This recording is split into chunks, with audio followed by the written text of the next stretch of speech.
What's going on, everybody? Welcome into another episode of Lobbing Scorchers. We are recording this on Tuesday morning, right between the Seattle Sounders 5-2 win over Sporting Kansas City in Matchday 30 and their upcoming Leagues Cup semifinals matchup at the LA Galaxy.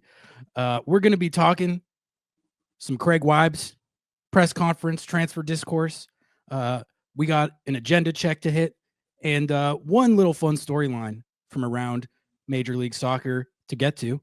Noah, how you doing this morning? I'm a little tired, but the grind never stops. It's what we say every time, but life is good. I can't complain. I've been taking it easy, so. Yeah, no, the content grind never stops. And, the biggest game of the season, I would say, biggest game of 2025 is tomorrow. You could say that the Club World Cup games against PSG and Atletico Madrid were higher profile than a Leagues Cup semifinal, but there's a trophy on the line here, and also a CCC spot on the line. I don't think we should forget that. You got the prize money as well, but Seattle are one game away from getting into CONCACAF Champions Cup next year. So it's a big game, and it's high stakes times for the Seattle Sounders. We're going to be testing out our kind of new format for these shows once again on this one. I thought it went pretty well the last time, but with a tight turnaround in the game happening tomorrow, we're going to do our thing where we keep it a little more broad in scope and less about what happened in the games or what we expect to happen in the upcoming game. And luckily, we had Craig Waibel had a press conference at Lumen Field before the Sporting KC game. So we're gonna do a little buy or sell action to start off the show, and then the Armchair Analyst Matt Doyle actually just this morning released his transfer grades. He went through every single team in Major League Soccer and gave them letter grades on how he thought that they did. So we're going to take a look at what he thought of the Seattle Sounders, and we're going to give our takes on Doyle's take as well. So let's get into it. But before we do all that, I do have to let you all know that Lobbing Scorchers is, in fact, a part of the Sounder at Heart podcast network. If you want to get the best independent Seattle soccer coverage, consider supporting us by going to sounderatheart.com/LS. What's that link, Noah? sounderatheart.com/LS. All you have to do is scroll down to subscribe and support to get 30 days completely free. Every sign up through our link helps support and grow this show. The road to 100 is mercifully finished. But now more than ever, it's a great time to become a member with the season in full swing. Subs, you get access to the audio-only versions of the live shows right to your podcast feed, which Lobbing Scorchers Kickoff has actually been on the main podcast feed lately. So thanks to everyone who's been listening to and downloading that. That's been exciting. Shout out to our sponsors, Hacks on Ferments, Podium Menswear in Edmonds, Full Pull Wines, My Data Removal. And please follow us on Instagram, TikTok, and sub to the YouTube. Road to 3K, slowly but surely. We're working on that. I believe we have a couple new Sounder at Heart subs this week. We do. We got 2 new Sounder at Heart subs, Brandon DeEwert and Pat Collum. Thank you so much for subbing, for supporting Lobbing Scorchers, and the greatest Seattle soccer sports media ever created, Sounder at Heart. Shout out Brandon and Pat. We really appreciate the support. All right, should we talk some Craig Waibel's presser? Let's do it. All right, yeah. So like I said, Craig Waibel, Seattle Sounders general manager, somewhat controversial and polarizing. Famously, yeah. In these parts. He had a press conference at Lumen Field ahead of the Sporting KC game, sort of an end of transfer window wrap that every GM and every sporting director, that's kind of how they do it. I wasn't sure if Craig was going to do it. He waited a little longer than some of these other guys. You had Chris Hendo and company out there like 3 or 4 days before this. But he did work it in before the Sporting KC game. And it was, a lot of times when you sign a player in the transfer window, these are kind of celebratory occasions. They have the player with them. They bring the jersey, you're taking photos, and everyone's like, new player. That was not the case for the Seattle Sounders at the end Way less fun. of this transfer window. It was not a celebratory occasion like that. As we know, the Seattle Sounders for a fourth straight summer transfer window did not make a move, but it was different this year. It was different this year because they had more flexibility than they have in years past. They had a budget, ostensibly. We're going to talk about that. They had time. They had the space, the money, and the time to make a move, and they did not. A lot of people aren't happy about that. We've been talking about that a lot. But what did Craig Waibel have to say about that? So that's what we're gonna talk about. I've transcribed, kind of paraphrased transcriptions of a few of his quotes. Noah, we're gonna do a little buy or sell action. New segment. I don't know if we've done a buy or sell on definitely not on a Craig Waibel press. Basically, I'm just going to read my paraphrased transcriptions of his quotes, giving the general idea of the points he was making, and we're just gonna say, do we buy or sell? Are we buying what Craig Waibel is selling, or are we selling what he's selling? So we're always selling what he's selling.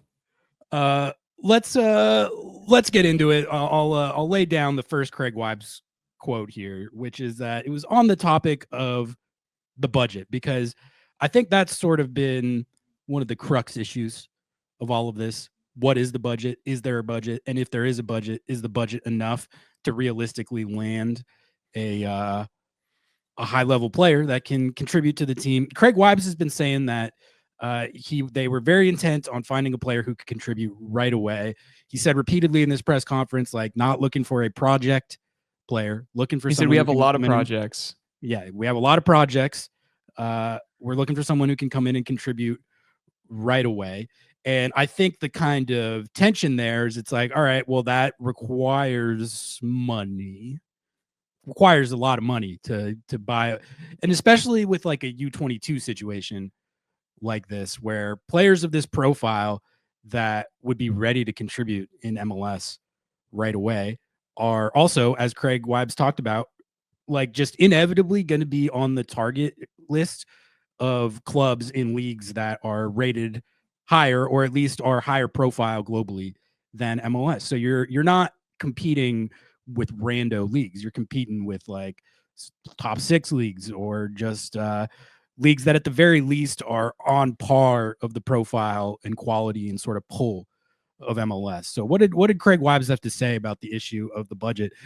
No, he said it wasn't an issue. He said this is not a budget issue. He even gave a number, which I thought was kind of sick. He gave a number. He said we had about $2.5 to $4 million, which he described as a good budget for attracting a player that would most likely contribute. He also said we were maximizing, again, paraphrasing slightly, but this is pretty much what he said. He said we were maximizing what we have. We had a U22 spot. We did not have $3 million to spend on the roster. We exhausted all avenues where we thought players could come in and contribute this year. Noah, when you hear him say budget wasn't an issue and that they were given $2.5 to $4 million to try and fill this spot, are you buying or selling? I think that this is a tough one, because I think he's being honest, but I think he's kind of shooting himself in the foot at the same time. If I'm a GM, I would never admit that you were like, yeah, we had a great budget and everything was great. So you know what I'm going to say? I'm going to say I'm not buying it. I'm selling this. I'm selling this idea that at least the first part, which is the budget wasn't an issue. $2.5 to $4 million for a player. I think the crux of his idea was that with the U22 spot, you can only pay them up to $750,000 a year or something like that. And that's important to note. So he's like, if you really dig into the numbers and look at it, you go find me a player that transfer fees for that amount of money that also is on that salary. Is under that cap number. Well, I'm going to be honest with you, Craig. I can agree with that. I can agree that I'm sure that there's some truth to that. You're day in and day out doing that, and I have no reason to believe that you would be lying, because you're with saying this, you're basically shooting yourself in the foot and saying, yeah, we had the budget, we had the means this time, but we just couldn't do it. So if you think that that's a good budget to find someone who can contribute, why didn't you loan a player? Like if the salary cap issue of 700 and whatever $1,000 a year was too much, and you were trying to find someone who would contribute, and maybe you could find a loan option with a buy. I don't know what about that. No one asked about that, so I don't really know what's going on there. But I'm not buying exactly that you can get for what Craig said himself, which was MLS is a top 10 league and you're competing with 6, 7, and 8, and sometimes even higher leagues. So you're competing with Serie A, Eredivisie, all these European clubs for players, that this number, even on that wage restriction, is going to get you a player that's actually going to contribute meaningful minutes and be able to play. I don't know if I'm buying that with that budget. But hey, he knows more than me. It surprised me, I guess, to have him come out and say that, because is that not you just saying that you're like, you didn't do your job? Yeah, I mean, I guess I'm selling the notion that it wasn't an issue at all. Like, I Yeah. think when it's a situation where you have this criteria that you've set, which is that you need someone to contribute right away, that's more expensive. And I think it's clear that there was an issue of the types of profiles of players that they could target within this budget didn't align, right? With Yeah. the types of players who they are saying that they need profile wise to fill this spot. Like you would have to shell out a lot more than 2.5 to 4 to realistically, it seems, find targets that fit the criteria that you set. You see what I'm saying? So in terms of if it was actually 2.5 to 4, that's not terrible if that was the actual number that they were given. Like, I don't think that they're definitely not broke. They're definitely not broke if that was the actual number. But it kind of feels like a situation where it's self-set criteria that you would need more than that, right, to actually find realistic targets. And it just feels like there's just kind of mismatch on the criteria that they set for themselves and the amount of money that it would take to get that type of player. And that seems like the sort of tension and that they were dealing with the whole time with this. And that's sort of what contributed to the end result, which is them not signing anybody. So I guess it's nice to hear that they're theoretically not broke, and I'm glad they had 2.5 to 4 for the search. But doesn't it seem clear based on the final outcome that wasn't enough? Now, if that budget was more like 4 to 6.5 or something, I don't know if that guarantees that they find a player that they could have got over the line, but it would make it more likely, would it not? So I think, I think it's just because it was a decent number, that doesn't mean it was like a non-issue, I guess, is how I kind of I agree with you. I think that it's also, you knew that you just raked in $9 million from the Club World Cup. We know exactly how much went to the players. Essentially, $2.5 to $4 million of the Club World Cup money was going to this. There was more flexibility there. Like, you knew that there was more. And I think Craig even said it was like, he wasn't, even if there was like the perfect player, he wasn't going outside of this budget. And I don't know if the transfer fee at the end of the day is exactly the problem, considering like the higher the transfer fee, you're still going to have to convince the player to come and play in MLS on $700,000 a year. Yeah. Like that I can kind of like understand and respect, but I just like, I think it's if it's not an issue, you should have gotten something done. If that transfer fee and that budget, and you saying that it's a good budget to attract these players, then you failed. Then you failed at your job.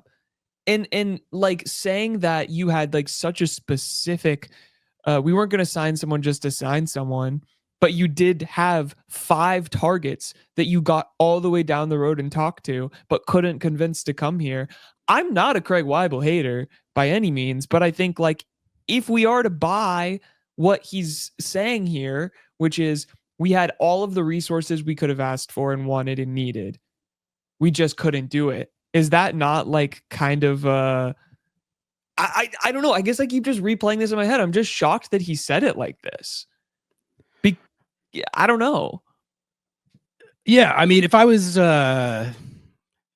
just devil's advocating, Absolutely. devil's advocating for the sake of discussion, like we don't know what went on behind the scenes in these negotiations with these targets, and at the end of the day, you're beholden to what these guys want for themselves in their careers, and you're inherently in a situation where like I think the situation with Noah Ohio is kind of indicative of where a lot of these players of this profile are in their careers.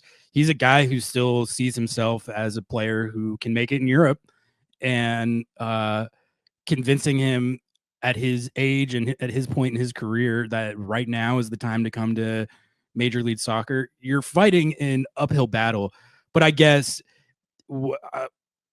it seems like it's an uphill battle that is kind of inflicted on yourself in a certain sense, like creating a criteria that's extremely hard to meet. But also, like, if they had gotten someone over the line that didn't meet that criteria and was more of a project player, as Craig put it, it would have satisfied the masses. The fan base would have liked it. Would that player actually meaningfully make a difference on this team's ability to compete and contend for trophies this year? I think we're probably Who's to know? Kidding ourselves to think that that's especially likely. I do think that, and I think I've looked at a lot of the U22s that have come in the league recently to see if I can get a gauge on the hit rate and just the impact that these guys make. And it's just not cut and dry. I thought it was interesting. We were talking on Lobbing Scorchers kickoff yesterday after Nico split. Someone in chat brought up David Martinez, who it was interesting to look at his time in MLS because wouldn't you agree that he's pretty much like the highest pedigree U22, like in terms of how he's thought of globally, prospect wise, the type of ceiling he has, the type of clubs that are interested in him. He's probably going to end up going to like Bayern Munich or who have looked at him already, or Manchester City or something. He's going to go to a huge club for a crazy fee because he is just that talented. We saw that in Seattle when he scored that crazy goal where he literally ran through the entire Sounders defense from midfield and scored a goal at age 19, weighing 117 pounds. Like, yeah. So that is, and it was a huge story, big excitement when they signed him. It was like, oh, this is LAFC have done it again. If you look at his output since he's been on that team, he has 3 goals, 1 assist this year, and he's played about 900 minutes. And you listen to Happy Foot, Sad Foot too. He's like a source of frustration for them. They talk about him the way that we kind of used to talk about Leo Chu, and Leo Chu actually has like 4 times the goal contributions in MLS that David Martinez does. He has a lot more minutes, but like I'm just saying, I mean, to be fair, you can think that the profile of player is like that high pedigree, and it just doesn't always pan out like that, is my point. Someone did point, whoever we were talking about it with was pointing out that like if you look at his under the hood numbers and stuff, like he's grading out really well, which is fine, but I think the ultimate way that this is judged is how much does he actually move the needle for LAFC in terms of their ability to compete week in, week out, but also like for trophies. And I don't think that it has panned out like that. And that doesn't mean he's not a great prospect or a good player that's going to do great things in his career. It just means that like when we're specifically talking about this mechanism, U22s, it is even more of a dart throw than your average transfer, Which and you can think that you have it all lined up on the pedigree and prospect status, and it just doesn't always pan out. which makes like no sense to me. Why Craig Waibel and company are decided that this U22 spot has to go to a player who needs to contribute immediately. When That's in the sort of past the have they issue ever is this said that? criteria. The criteria, yeah. Yeah, like when in the past have they ever said that? They let their $7 million he was a U22 young designated player, whatever the old mechanism was. In Pedro de la Vega, they said he doesn't have to do anything. He can just show up every day in practice and be happy and learn. And we're so excited. What happened to that? David Martinez is, I really don't think that he's as bad of a player. Looking on the outside, I'm sure as a day in, day out fan, you're just as frustrated as Pedro de la Vega, right? But in Leagues Cup, I don't know if this is just this year or whatever, but in Leagues Cup, he played 77 minutes total across his whole time in MLS, and he has 3 goals. So, I mean, 230 minutes and 3 goals. So 6 goals with LAFC in 28 matches. I mean, that's not amazing, but that's better than Jesus Ferreira. That's more goals than Jesus Ferreira. That's more goals than, a lot of U22 players. And his value is around he moved for around 3.2 million. And I guess all of this is to say, I have 2 questions, I guess, around it, maybe to pose to you just in general to me.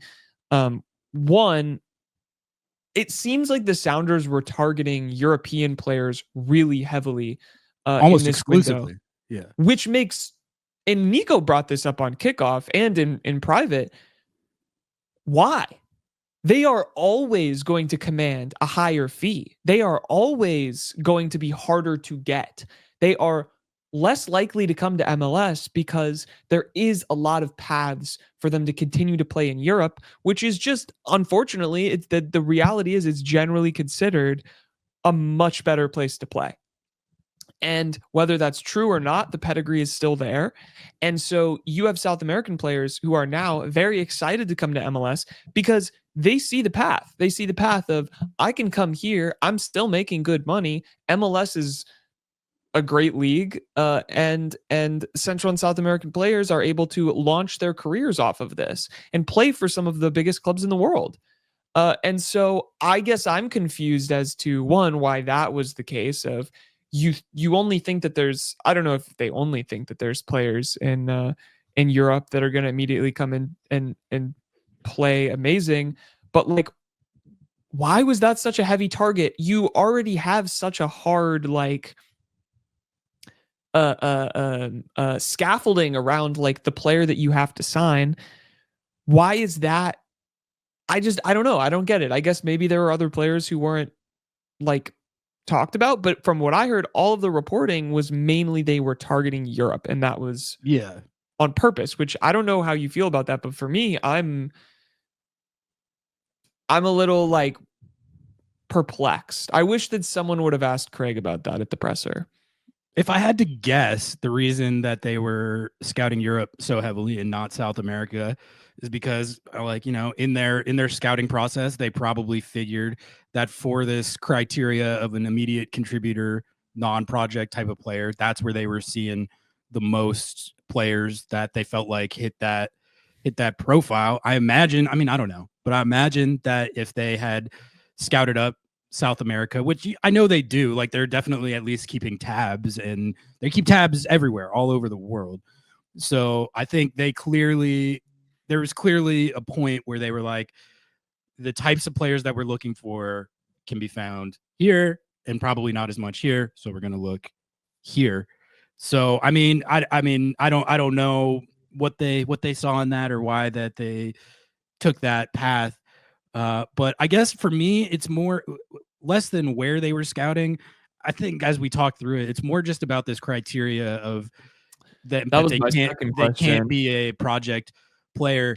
like the more I think about this, the more it's like I think a U22 is pretty much inherently It's always a a project player. project player. That like It's always a that's project sort of player. what I was that the point I was getting at with bringing up David Martinez.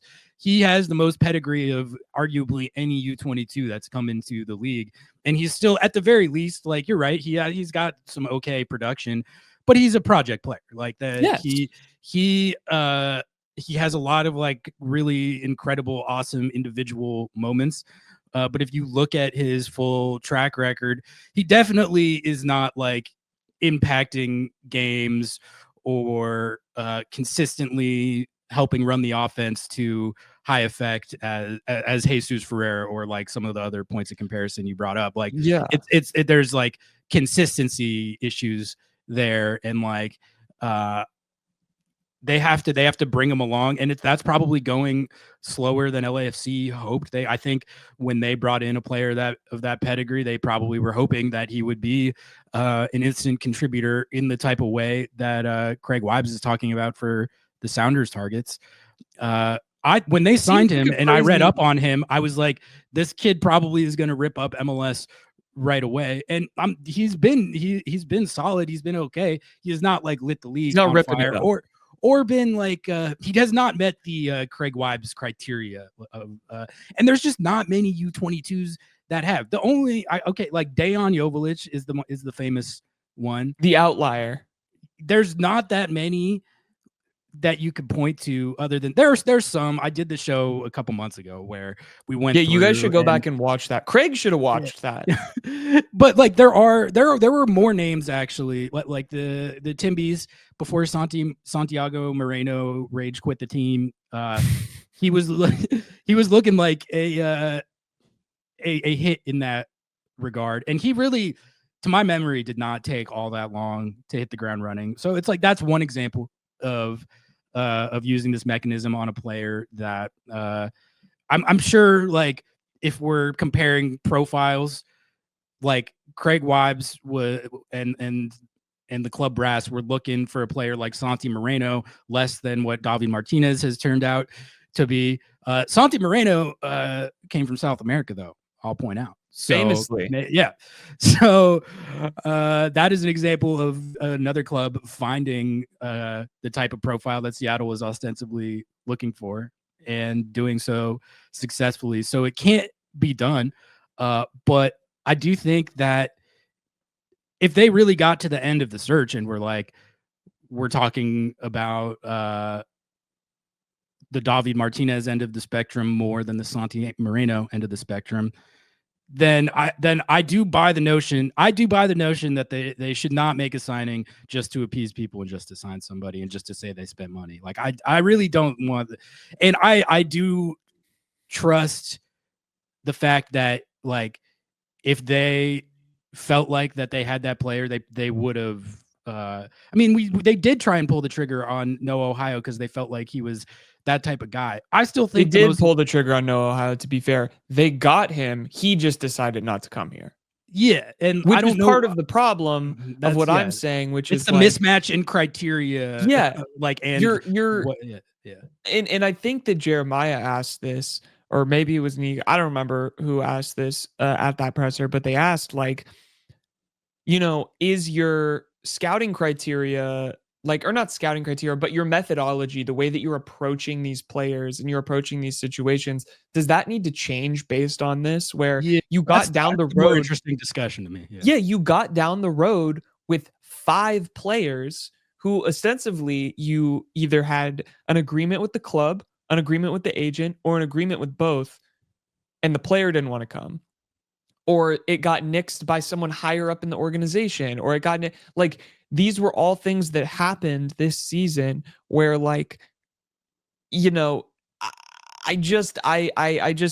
don't quite get what happened there. Like you're not able to sell the club. Like I guess we'll just jump into that conversation a little bit. Maybe one thing I wanted to hit before we do though is just closing out the hyper focus on this player who needs to be able to contribute day in and day out.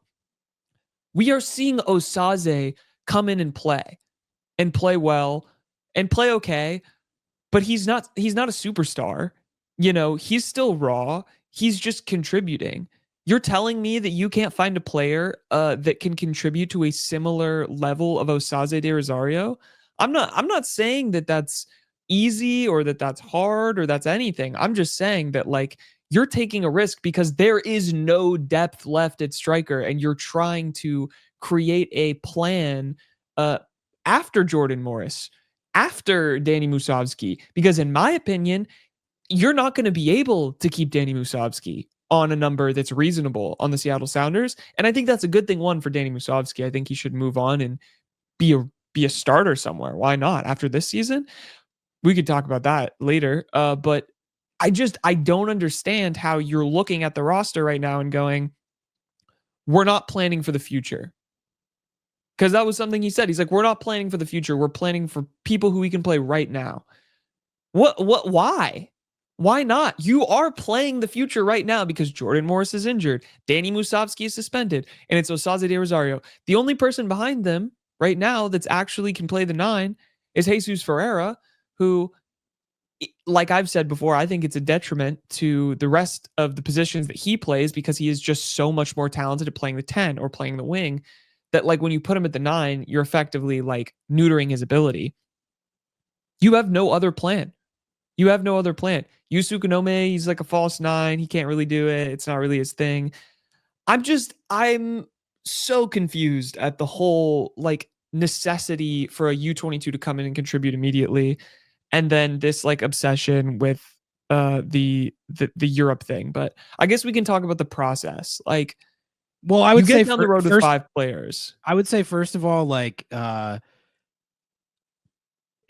can't be a player who's similar in profile and what you think that will produce to Osaze. It has to be a player that you are fully confident is better than Osaze. Otherwise, like I think otherwise it's pointless. You may as well just give those minutes to Osaze. So like I think in the case of Noah Ohio, they were clearly confident that he was of the quality that he could come in and contribute at a level that was higher than what they felt like they can get out of Osaze. But any player who they don't believe that about, I don't think it is a smart use of resources to just get a number 9 that you think can that is like a similar level to what you already have. I think that's sort of I agree, but also Osaze is 24 and he's had a lot of seasons already in other leagues. Like he's pretty far along on his journey. It's a unique situation because he hasn't gotten a lot of like run in top flight leagues other than the Canadian Premier League, which is a young league that I don't really know how much to read into him dominating that. And then it was like grinding MLS Next Pro for a while. But I think the early returns from how he's looked for the first team have been good. I know he's missed a couple of good chances in the last couple games, but he does have 3 goals, all comps. He scored a go-ahead goal in Atlanta. He bammed on Cruz Azul. He bammed on Tijuana in a really big spot.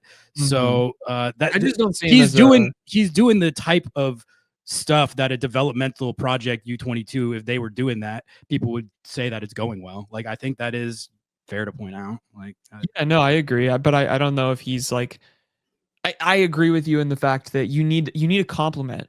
You need a different set of skills. And we talked about this, you need a more dynamic player, a Rui Diaz-esque player, not being Rui Diaz, but just a more technical, more lethal, more just like Pedro de la Vega, chaos in the box agent.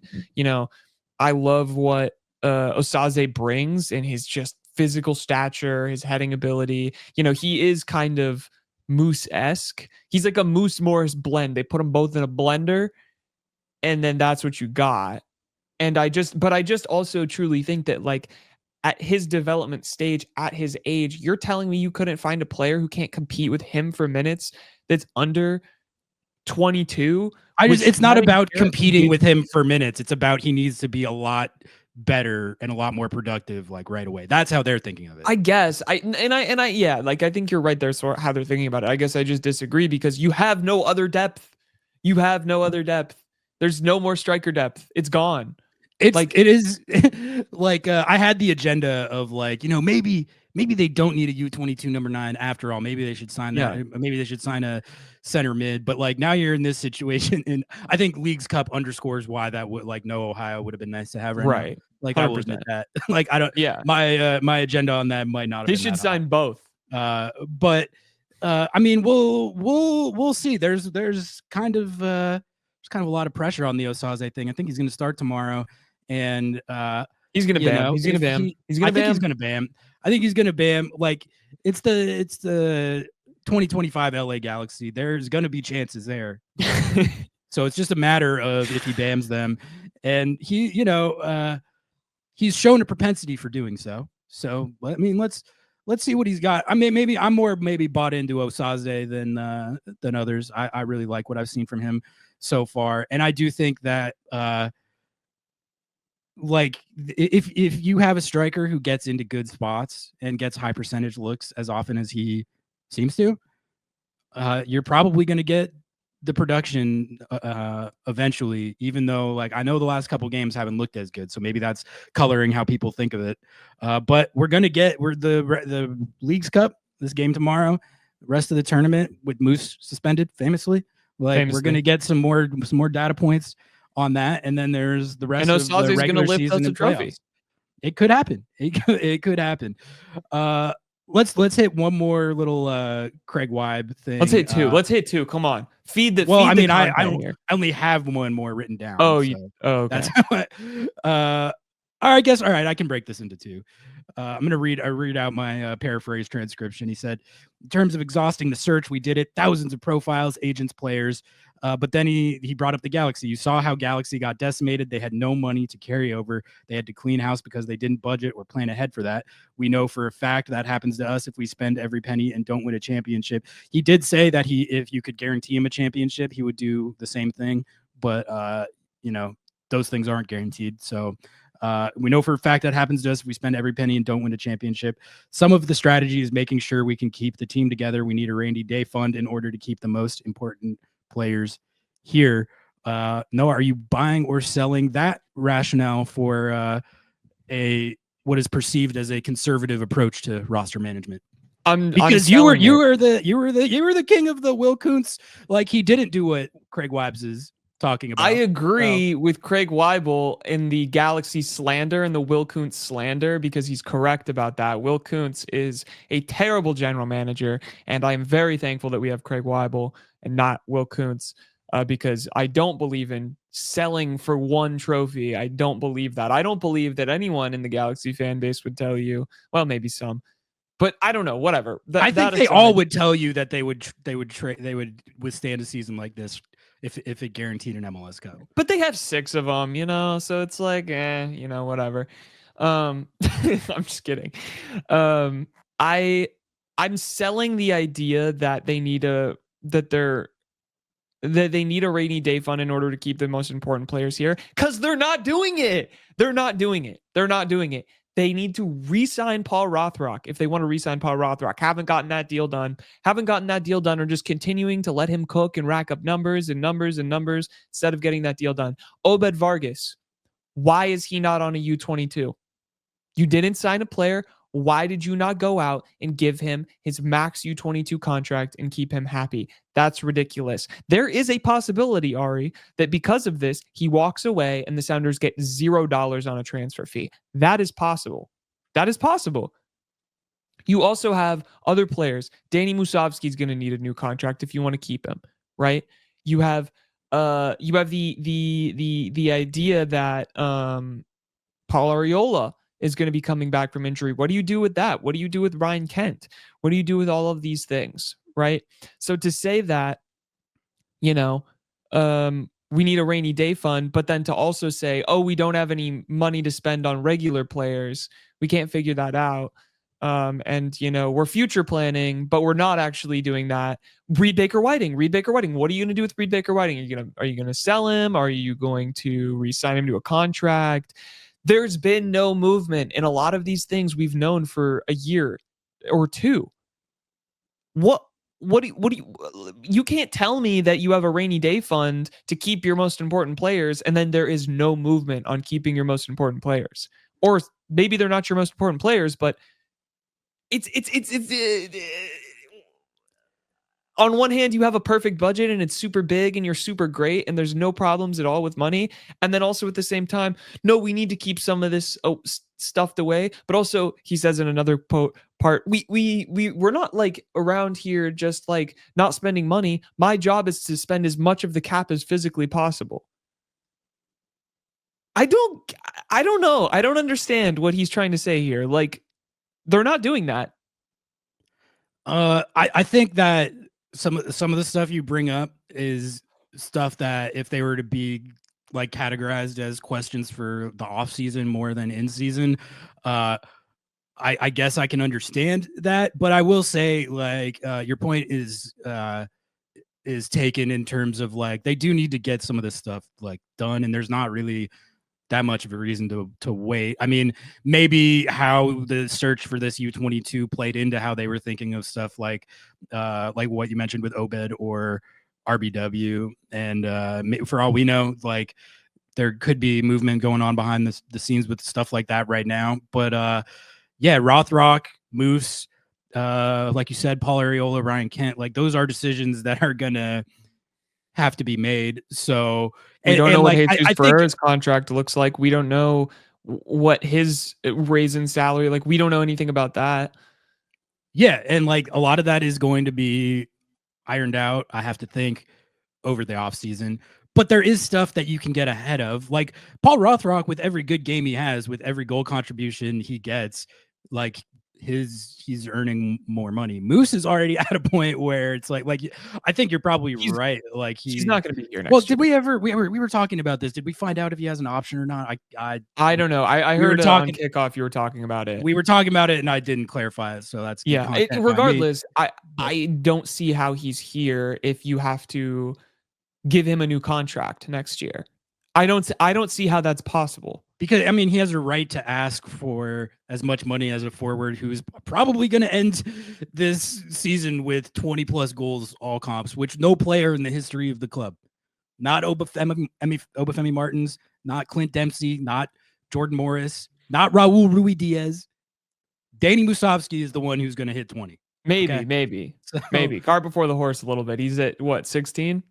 He's at 15, I want to say. 15, yeah. Okay. It's I think way more than likely that he at least I can't imagine he ends with any less than like 18 or 19, which at that point is still like an elite number. So I mean, his production's elite no matter what way you slice it, like at this and point. Honestly, if I was one of these teams that's like struggling for, a foundation, like culture, identity, I don't know if he's a culture guy, but well, in terms of like having like proven known players like that you have seen do it in the league and can do it in the league, not necessarily makes the most of his opportunities. Makes the most of his opportunities, like worked hard to get to where he's at type stuff. Man, like I was just thinking about this, like a club like who are these, like Atlanta or Toronto, you would be so well served to like build around players like Moose as opposed to Emmanuel $22 million Latte Loth, who like I've been having a great time like doing the tracker on that this season. Moose now has more than double the goals. So the point is there's a lot of teams that could use a player like him. Like, I mean, yeah, any team could use a number 9 who scores like that, but like it's also like you don't have to. It's a way that you can get reliable production theoretically without having to drop some crazy bag on a number 9 who's not even going to outproduce him. And the Sounders may want to keep him. They may very well want to try and keep him. I don't know if it's going to be possible, but that's a whole nother thing, right? Of like figuring out how you're going to keep him. How do you? I don't. This has been 2 years. There's been times when you could have extended Reed in last offseason or whatever. They don't even communicate it. They don't even communicate like, listen, we didn't make a U22 signing in this window, and that sucks, and we understand your frustration, but we're going to take our time now and our spots and our energy and focus on keeping this team together and putting all of our resources and energy towards keeping the team together and allowing us extra space for next year so we can go out and get, even more. And I just like, he did the thing again at the beginning of this press conference where he's like, well, I didn't say you want to jinx it, but he's like, I know this is a tricky thing to say, but we're 2 good performances away from winning a international tournament. And we're, all this shit, the same shit that he said at the same time last year. And then they ended up bombing out of Open Cup, bombing out of, they finish in a good spot in the playoffs. He did obviously. say that it's been too long since we've lifted a trophy. Yeah. He did say that. So yeah. And agreed there. And yeah, like it's going to be determined if that is still true in a few days here. So honestly, like whether or not they win Leagues Cup and how they do in the playoffs, I think that's going to, I've been saying the whole time, I feel like that's going to be determinative on if this approach to the transfer window is validated or not. I know some people out there, I read our comments. I literally have seen people say like I basically saying they don't want them to win a trophy because that would validate the Craig Waibel's roster approach. What are we talking about? Like, what is the reason that we're doing this? Like, is it to like have the most fun roster, or is it to win games and win trophies? Like, I don't know. I'm just such on a different wavelength on that with some people, I guess. Like, and again, it's another thing where I feel like the results aren't dictating how it gets talked about, which I find annoying. But anyway, let's hit one more real quick. We got 46 minutes on the Craig. Yeah, we can just skip it. Let's just skip right, that. Yeah, let's just maybe we wrap it up with a bow and just give our final takes and feelings on the presser and the window. Well, I guess we'll give our final takes on the window with Doyle's grade, but just the presser. I guess I just feel like the whole idea that it can't be a project player, to me it seems like U22 players, that's what they are. They're project players. They're throws of the darts at the dartboard. You're taking swings. You hope you believe in your scouting and your process enough that it can be a player that's going to contribute right away. But again, like, you can have the most highest pedigree, well scouted player in the world, and if we're talking about like young players of this type of profile at this point in their career, it's inherently kind of a guessing game, a dart throw.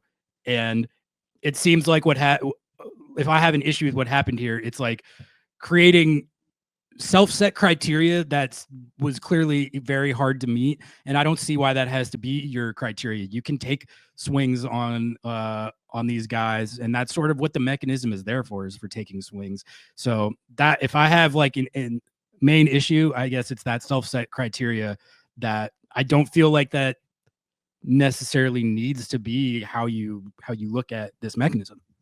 I think that, this was the final quote we didn't read, but it's not, Craig said, it's not the most fun when you don't get your target, but it happens a lot with anyone in sales. We could have gone out and got 100 guys that wouldn't have helped us.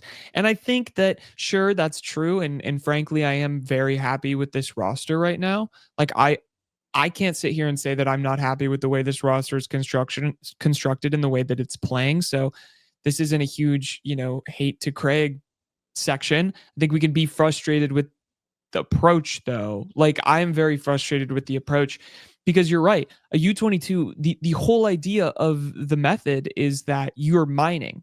Your hit rate is low, but you're just trying to find a gem. And I think it's okay to sign someone like Leo Chu, who does contribute but isn't a player who's there long term. I think it's okay to make a mistake and sign a play.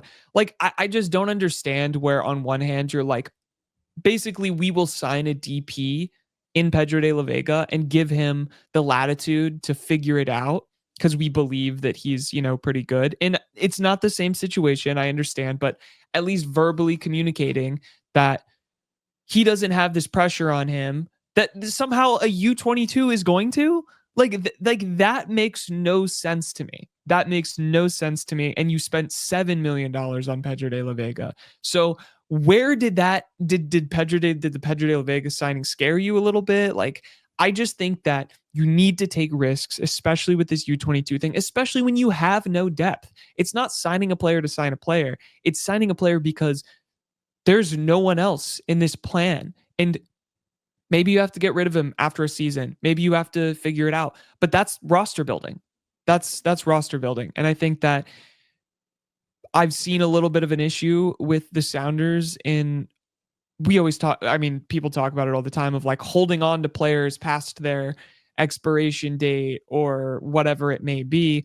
But I think that there is this like such a tight and narrow like field to already navigate, especially with players that Brian will play and players that you can afford. Why are you adding extra qualifiers on a roster spot that for all accounts needs the least qualifiers? You need to just be like, I trust my instincts. I'm signing someone here. So, yeah, like whatever, fine. Don't sign anyone. I'm not really like aggrieved at the end of the day, as long as we win something. But, you know, what happens if Moose gets hurt? What happens if someone else at the 9 gets hurt? It's just like you could have had at least something extra for the rest of this season, for one more season, whatever. You could have figured it out. So it's like not the end of the world, but I don't know. All right, we're going to take an ad break, and we'll be right back with a take from the Armchair Analyst, Matthew Doyle. Want to go deeper with Lobbing Scorchers? You know, scratch under the surface, get down even dirtier than we already get? Become a YouTube member. Sometimes things just get a little too spicy, a little too weird, and a little too loose for the general public. And you know, the people to see that are YouTube members. We're talking about exclusive bonus videos, the podcast after show, exclusive written content, and little bits and pieces of information before the unwashed masses know about it. As a member, you not only get access to all of this amazing content, you get a badge next to your name and a slew of amazing emotes to use, not only in our live stream chat, but also in our comment section. And yes, we do have an emote for Jesus Ferreira, Go Snack, and Paul Rothrock. This is the best way to help keep us independent and keep us building out this crazy YouTube brand that we call Lobbing Scorchers. Hit the join button down below or hit the link in the top of our description if you're on mobile to join the ranks and become a Lobbing Scorchers YouTube member. All right, welcome back in from the ad break that you definitely didn't skip. Noah, let's talk some Armchair Analyst take. Doyle put out his column this morning of he went through every single team in the league and gave them a letter grade for their transfer window.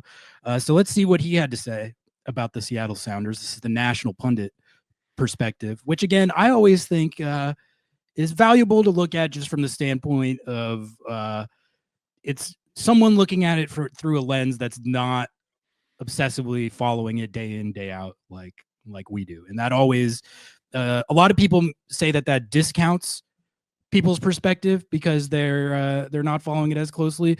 But I think it can shed new light on some of these things. So let's hear what Matt had to say about Seattle's transfer window. He gives them a C-. Gives them a C-, which isn't the worst grade, I don't think, that he that's like out. Most of my grades in high school, college, middle school, all of that. C's do get degrees. So C's do, yeah. Doyle gave him a C-. Biggest move, he laid out the moves that they did make, which, contrary to popular belief, the Seattle Sounders did make a signing in this window. Gave homegrown center mid Snyder Burnell a first-team deal. And then he says, I've called the Sounders the deepest team in MLS history, and I stand by it, though they're now putting that to the test with injuries or suspensions for the League's Cup semifinals on Wednesday. They tried to make some signings. They were advanced talks for 2 U22 center forwards that I know of that didn't get over the line, but that's not why I've docked them a couple of letter grades here. Their center forward depth is elite, even without any additions. It's because they didn't add anything at D mid. That's the spot that they really need to address, because with João Paulo out, it's thin as hell behind Christian Roldan. So the reason that Doyle docked them has nothing to do with the U22 number 9 situation. And it's more to do with another area of the field that we've talked about, which is Doyle listens to Lobbing Scorchers confirmed. the defensive midfield and the depth behind Christian Roldan, which is something that we've talked about a lot. And like that is an issue. The double pivot of Christian and Obed getting too many starts consecutively, playing too many minutes. The fatigue issue, that's real. And a lot of people, Sean Davis was a guy that Doyle had talked about Seattle maybe signing. He's like, that would be off the street, basically. He hasn't been playing in MLS this year. So like, I don't know if I'm as like, I wouldn't have minded a Sean Davis addition, but I don't know if that really does all that much for me. Again, he hasn't been playing in the league this year. But I do want to point something out here, Noah. Okay. Which is that, I've been doing a bit. I kind of did it right there. Seattle actually did make a signing. They signed Snyder Brunell. And everyone's like, yeah, that doesn't count. It literally does count. Like, I'm sorry. Like, I understand it doesn't count in the same way as someone from outside the league. But just because an addition that you make to the roster comes internally from a player that you've developed yourself, it's still an addition to the roster. And the thing is, like, if you told me before the window, all they're going to do is bring up Snyder Brunell, and that's it, I would say, okay, well, you better hope that he's good. Then you better hope he's a starting caliber player. You better hope that he actually can contribute right away, like you've said about these U22 players. And it's only been a couple games, but he has looked really good. He has scored 2 goals in his first 2 MLS appearances, which we've never seen a Sounders homegrown do. If a player of Snyder Brunell's exact profile came from outside the league, this would be getting hailed as a phenomenal addition. And it also is, I understand like what Doyle's saying, like Snyder Brunell is not necessarily like a like for like replacement skill set wise for Christian Roldan, but that is a move that they did make at that area of the field, who can theoretically soak up some of those minutes, like at that position. Maybe you have to tinker with it as far as your tactics or who you line him up with the thought that he's not exactly Christian. But I think that Snyder Brunell is actually like an important character in all this, as we talk about where the roster stands and what they did and didn't do in the window. Because other than the center forward thing, which we gave our thoughts on that, but this was the other area of the field where they needed some more depth. They needed someone who could soak up minutes there. And I'm sorry, just because it's a homegrown player who they developed themselves, that doesn't make it any less of an addition. And in fact, I would argue that first of all, it's more impressive to do it yourself. But also like when you have an elite youth development system like Seattle seems to, with all these players coming up and making impacts at the first team, it does give you more leeway on the transfer market, because you have players from within that you can bring up and they're going to contribute. And so we still have to see what happens with Snyder Brunell, how good he ultimately becomes. But I gotta say, this already looks like one of the potentially best additions that any team made over the window. And I think we should, if we're being fair, we will point that out and we will give equity to that, and not just say, oh, well, that doesn't count like an outside signing because they brought him up from the academy. Honestly, like explain it to me. Like, I'm 5. What's the actual difference if he's contributing like on the field and making the impact that Snyder has made so far? What does it matter if it's from the academy or from outside the league? What matters is like what contributions you get on the field from whatever player it is. And Snyder's balling so far. So I don't know. Sorry, I was cooking there. No, you were cooking. I agree with you. I think that he's an awesome addition, and the benefit of signing a player that has been in your system is that they understand your system. They understand the way that you And play. you They can tell. understand the first You team can plays. tell. Yeah. Yeah, and you can slot him in. We talk so often about how you can't. There's very few players who you sign them and they immediately come to the team and they could play that first day. That just doesn't happen because they don't understand the team dynamics. They don't understand the locker room. They don't understand what's going on.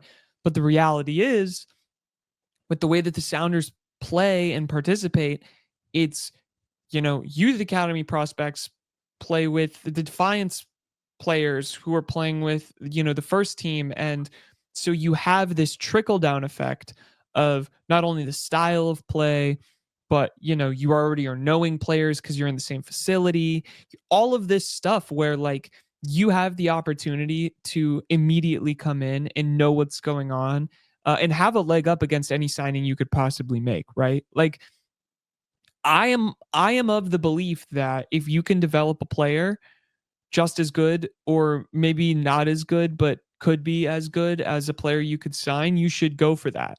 Because there's just inherently so many more benefits, along with the fact that you don't have to spend money on that. I don't think it's a bad thing to not spend money when you can develop players in-house that are just as good, if not better, That's than that's anyone the else on the transfer advantage. That market. is the advantage that you get, Yeah. and it's a huge advantage. These homegrowns don't count against the salary cap. Like you said, they already know the system. They already know the identity. I think you're seeing the benefits of that from not just Snyder, but from how guys like Obed and Josh Atencio and Danny Leyva have Kalani. come up. And I mean, Kalani played in college, not but homegrown, but same idea. He came up with Defiance and like yeah. cut his teeth there, and then they brought him up to the first team. Like I think this Snyder Brunell thing kind of reinforces that if Seattle's not already up in the conversation with the Philly Unions and FC Dallases of the teams that get talked about as the best at this. Columbus is another one that I think that we don't talk about as much, but I was looking at their homegrowns. Like a lot of these clubs get talked about in this way, and like deservedly. Like Philly have cooked with it. FC Dallas, their list is incredibly impressive.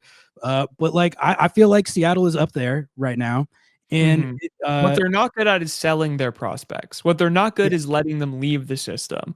That's the only difference from the Then Sounders, from FC Philly, and Dallas, FC Dallas. That's the Yeah. truth. Is that the players stay? They don't go to Europe. Yeah, well, we'll see what happens with Obed.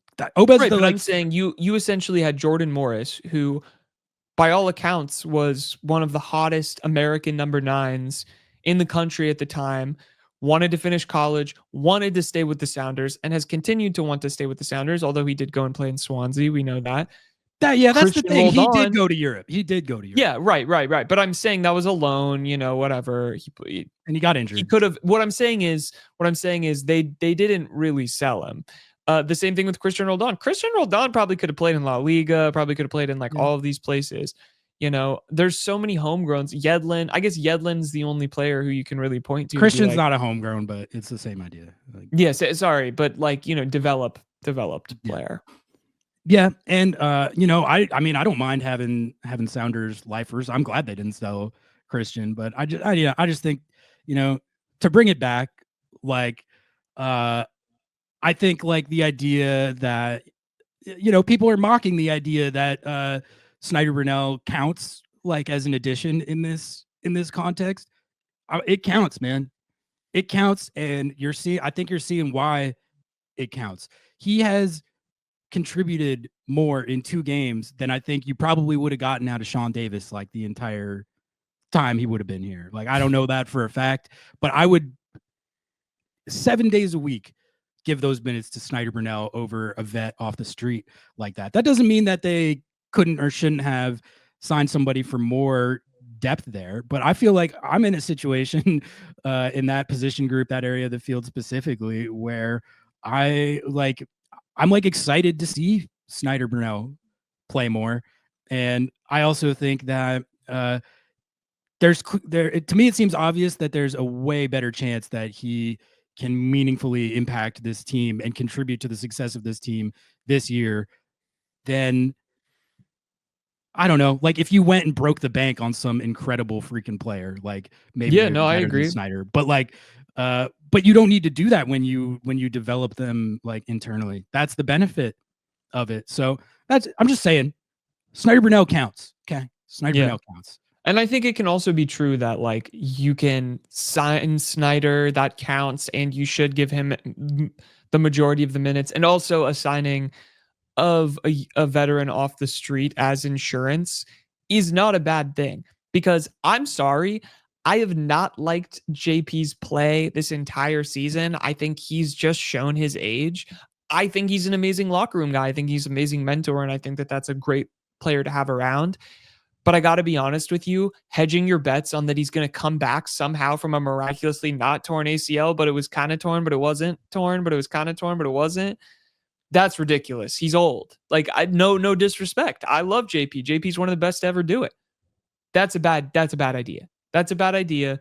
And the depth there is still lacking, even with Snyder, in my opinion, because Danny Leva has shown he should be the backup 10, right? Yeah, Like, I'd agree with that. Yeah. So now you're in a situation where Obed and Christian, you have to pick one to rotate.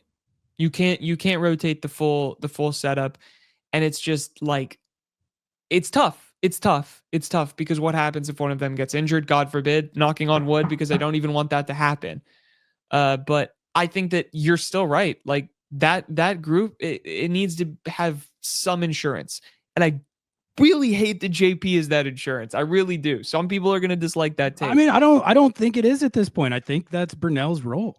Like that's why you bring him up, right? Yeah, no, I agree, but I think you could have one more player in that position group. Yeah. And then, just the same with the 9. Yeah. I don't have anything else to add to the Doyle segment. So unless you got anything, we can should we give our own grades? I mean, I think C- is about where I would land as well. I'm giving him a D. Yeah, that's fair. That's fair. I mean, would it have been an A if they got no Ohio? Yeah, probably, because that's exactly the criteria that they set out to do. Yeah. Because like that's exactly what they said they were going to do. That was the things that they said they wanted to do. I mean, it's just tough without knowing what the exact logic was, because I do honestly buy the notion that if none of the targets that you assessed were attainable, I don't want them to do it just to do it. I don't want that. No, I agree. Like, I think there is actually something to be said for like sticking to your process and not making moves just to appease people that you don't think are gonna help the team. So, but I also the reason I would go like lower on the like C- is just because you had, like we talked about earlier, you had the time, budget, and opportunity to like improve this team, and you didn't do it. If I was going to go lower than a C, it would be if I felt like the team got like worse. Like Minnesota United, they just sold Tawny, I believe. That's the situation where I think their team actually got worse. So I don't think that's Seattle's situation, so that's why I would go in the C range. All right, let's hit an ad break, and then we'll close it out with our agenda check and the Tommy Mule PK debacle real quick. We'll be right back. There is nothing quite like a match day in Seattle. The flags waving, the drums pounding, the crowd surging as the team takes the pitch at Lumen Field. You want to be there. I want to be there. So how do you get there? By visiting lobbingscorchers.com/tickets, you'll be taken directly to Ticketmaster, where you can buy tickets directly from the club themselves. You don't have to worry about a secondhand marketplace or any of that weirdness. Just tickets, super simple, right to your phone. lobbingscorchers.com/tickets. Welcome back from another ad break that you definitely did not skip. We actually, during the ad break, changed the plans. We had a lot of Snyder B discourse and like other roster discourse in the agenda check, and we were like, you know what, we already hit a lot of that. We checked, and also I have to jet in like 10 minutes anyway. So We're just going to cook on this Thomas Mueller, Vancouver Whitecaps, St. Louis City penalty kick debacle real quick, because that was, I thought, one of the funniest things of Matchday 30 for someone who's not invested in St. Louis City SC. Like, famously, you are anti-invested in St. Louis City SC. Called them fraudulent so much so that their fans crashed out. Their fans did that. They were the original fan base to crash out on Lobbing Scorchers. But you know what's funny about that is after it turned out Fraud Watch was validated, ever since then, the only ones I've interacted with have been like, yeah, you were low key, you were high key, right? Like, yeah. We were, and I get it. Like when you had the season that they had, you want to believe. I would be, but it was I would be in the same boat as them. I would Absolutely. be like, la la la la So, la yeah. la la. No ill will towards St. Louis City SC, but they did get a raw deal in this situation again at Vancouver. Basically, what happened was it was tied 2-2 at the very end of the game. It's not a road point that would have done anything for St. Louis. They're way down on the table, but it's the principle of the matter. The Vancouver Whitecaps get awarded a late penalty kick on video review in one of those situations where it's just the application of VAR. It's in this situation, it's a temple massager. Basically, the Vancouver guy was making a run in the box, and it looked like that he went down because the St. Louis defender may or may not have like barely clipped the back of his leg. It looked like a dive, like live. But then if you really slowed it down, it was like, oh, his might have made contact with his knee right the there. One stud may have made contact with the blade of grass next to his knee, and by no stretch of the imagination clear and obvious.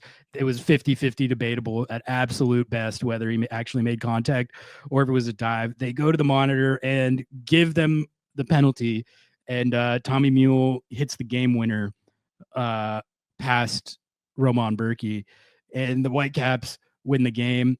So St. Louis City fans were obviously not happy.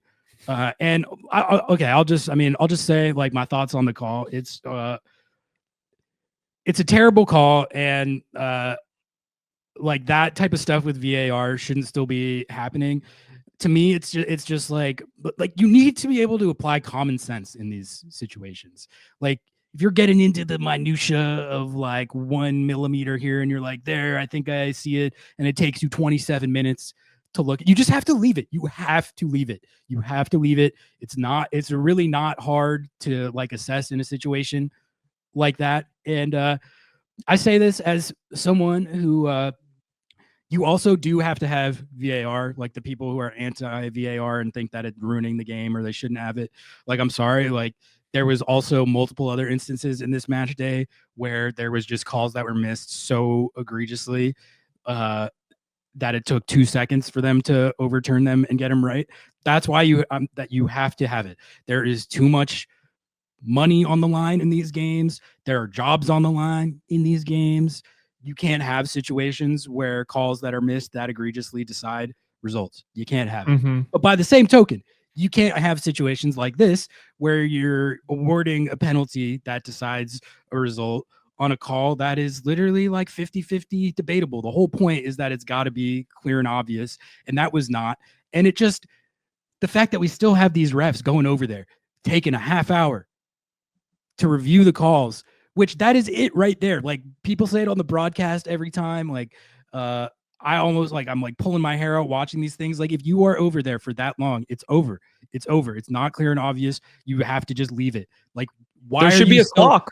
Why are you still standing there? Give them a countdown. Yeah. Like when they take that long, that there's nothing that drives me up the wall more than when they're over there for like that long. Like, and if you are over there for that long, you leave the call, man.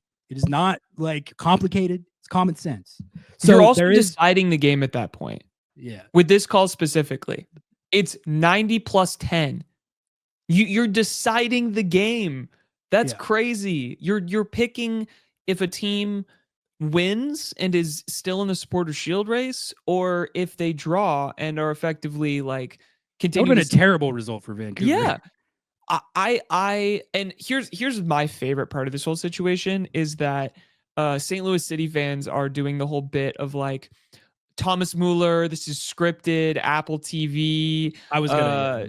scammed. I saw one like St. Louis City SC, like their biggest podcast or whatever, made like 15 Twitter videos and was like, I'm quitting. MLS is a sham league. I'm never broadcasting about MLS ever again. I quit. Like, damn, 3 years in. Okay, hell yeah, love that. Fair play. You know, it's hard to be a fan out here, but I think I land where you land, where like VAR is important, but I think the over reliance on VAR just becomes this like confirmation bias, crazy.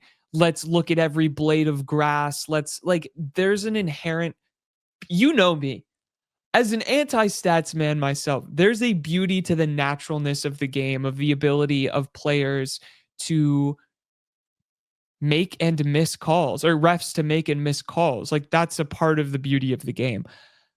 I think that there's really bad officiating. I think there's really good officiating, and that's part of the game. What I've hated with this whole fucking bullshit VAR era, especially, is the like waiting to raise the flag and like all of this stuff that just slows the game down and creates these opportunities where you're not winning the game in the run of play. Sometimes you're winning the game. You're winning the game on a VAR awarded penalty because your stud touched the knee of another player. Like, he's not trying to. There's no way in the world he was like, I'm going to put my knee exactly 1 millimeter away and move the air to move your. Are penalties and fouls in the box and all of this kind of stuff not supposed to be awarded on the idea that you actually like stopped this play meaningfully? You can't tell me that that guy wasn't just running after the ball.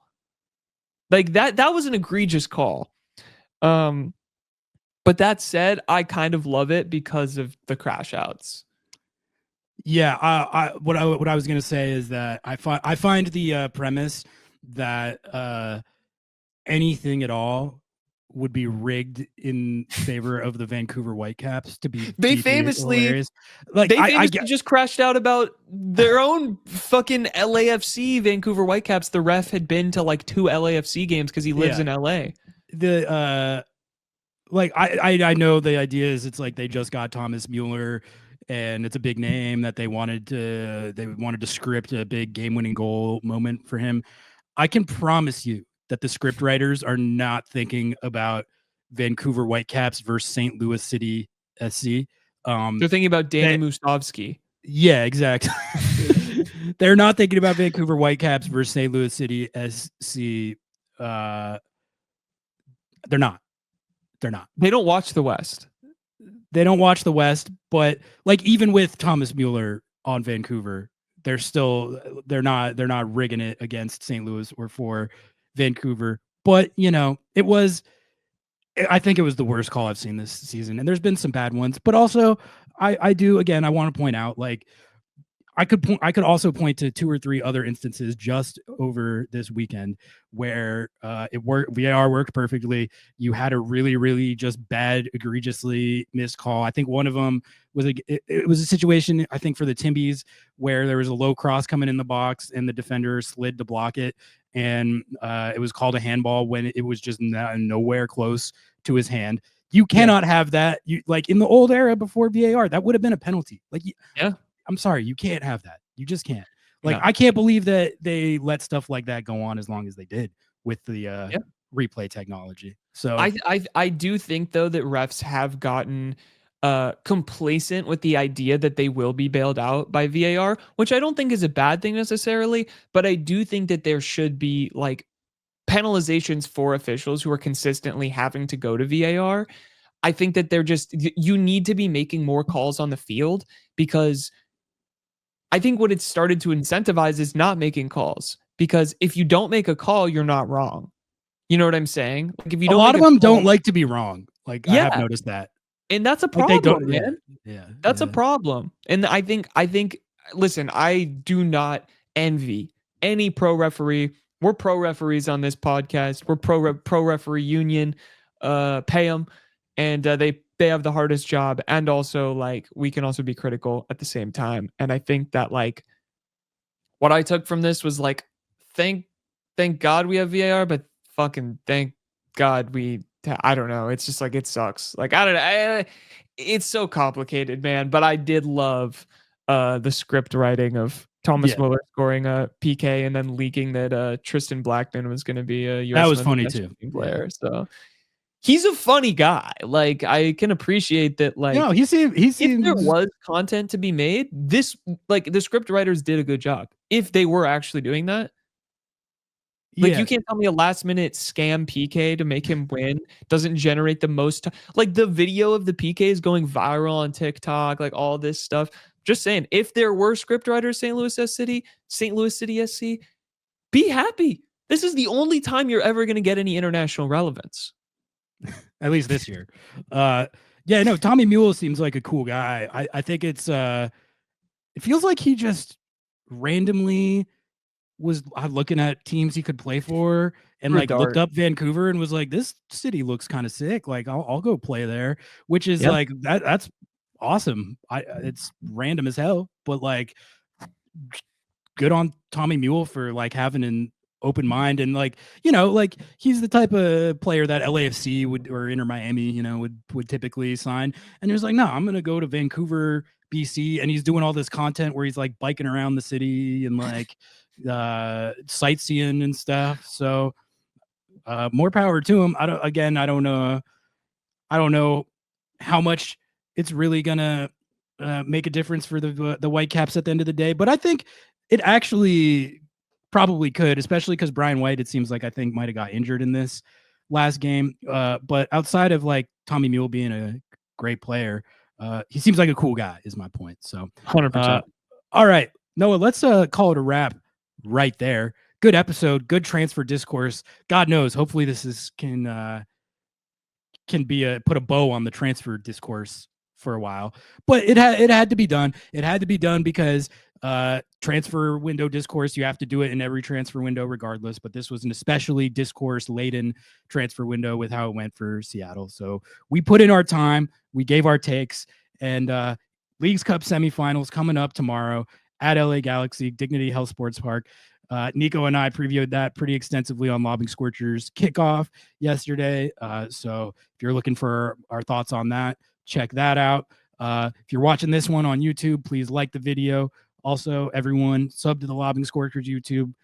Get us on the road to 3K subs, and follow us on Instagram and TikTok and sounderatheart.com/ls, lobbingscorchers.com/sauce for the hot sauce, lobbingscorchers.com/archive for the kit. No, am I missing anything?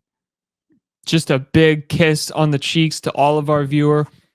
We'll see you next time, and make sure to share this with the VAR officials. All of them with pro They're referees. listening in the booth. I know you guys get bored up there sometimes. Plug in a headphone, listen to the pod. Until next time, we out. Peace.